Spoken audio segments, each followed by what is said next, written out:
Before you call them friend, gotta prove them first. Is there really loyalty when you're at your worst?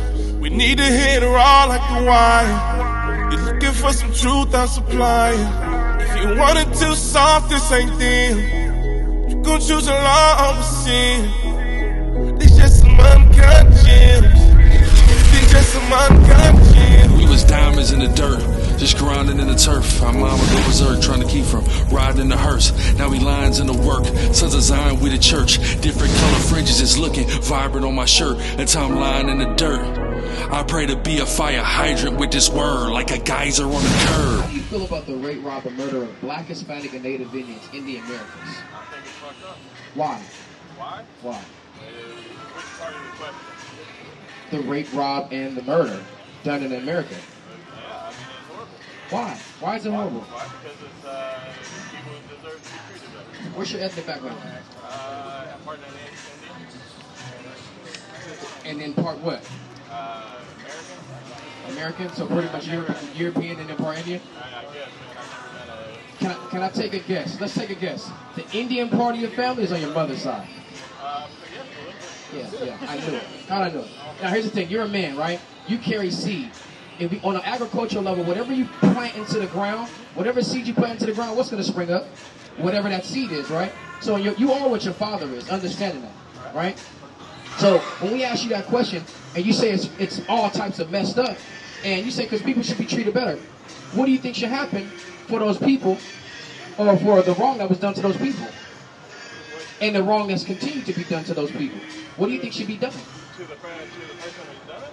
Absolutely. And to their descendants. I think to a certain extent there's an eye for an eye. To a certain extent? To what extent? Because I'm trying to walk with you out here, right? I'm Taz. What's your name? Byron. So Byron, we live in America, right? We want this place to be great, right? We want this place to actually harmonize and grow and work together, right? Blacks and whites coinciding together harmoniously.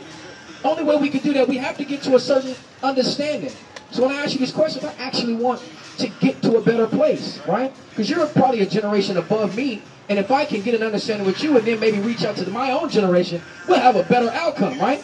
So, to a certain extent, if eye for an eye, where does the extent stop eye for an eye? For you, Byron. You got that? Hold it. I mean, if you're asking if I believe in the death penalty, yes, I do. Do you believe in the death penalty for the crimes that were committed on the indigenous and those that were transported as slaves over here? I mean, if we could go back in time, absolutely, yeah. So what about those that are beneficiaries of death? Okay. I'm asking, what about the beneficiaries? So if the father could not pay for it, what about the beneficiaries? Byron, this is what I always ask people, right? Wouldn't that be the greatest scheme in the world? Create such a genocide and such a mass destructive, degrading thing. No, what I'm saying is, wouldn't that be such a master plan to do all of this wrong and all of this wickedness, and then just go create a system where you could just live harmonious, die out, pass it down to your kids, and then they get to perpetuate this idea that nobody can touch them for it? Give me Numbers 35, 33. Are you a God-fearing man, Byron? I mean, I believe in a God. I don't know if it's everybody's God, but I believe that, What about yours? Does yours believe in justice? Your God. Does your God believe in eye for an eye? I don't know. I got you. Let me tell you about my God real quick. Bring it out. Numbers 35, 33. This is the book of Numbers, chapter 35, verse 33. So ye shall not pollute the land. Go ahead. So ye shall not pollute the land wherein ye are. You feel like the land wherein is polluted? Somewhat, right? Let's see how the land gets polluted. Read. For blood it defileth the land. You feel like this land is polluted by blood? Has to be, because we were just talking about all of the things that your ancestors did to mine, right? And if we can go back in time, then it would be eye for an eye. But we can't deny the fact. This land is polluted. Not just polluted, but it's polluted by blood. Read.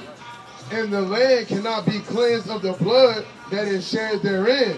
And we cannot cleanse this land of the blood that's shed therein, but by what? But by the blood of him that shed it. Now, like you said, going back in time, we'd have to try to find that man to be able to shed his blood in terms of an eye for an eye. But is those men, women, and children that were a part of this mass genocide and degradation, is their blood still here in 2022? Absolutely. How? Through their descendants.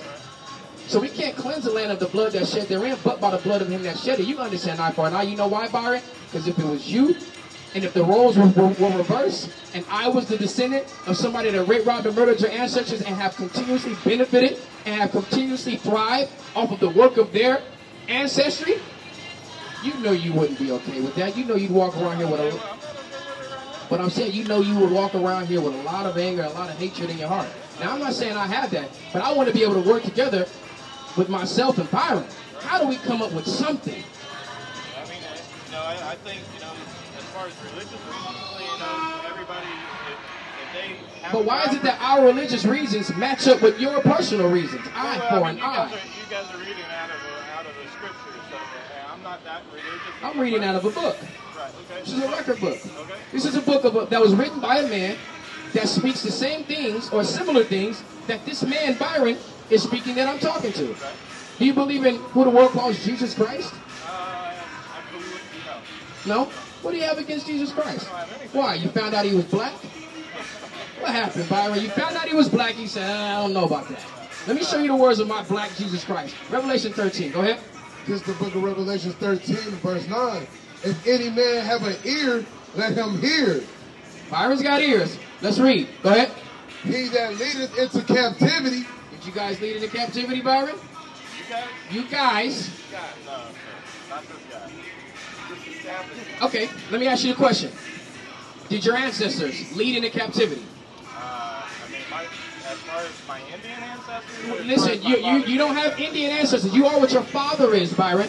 Did they lead into captivity? I mean, I don't know his family history as far as nationality. Would you have ever been in America, Byron, had not Europeans raped, robbed, and murdered?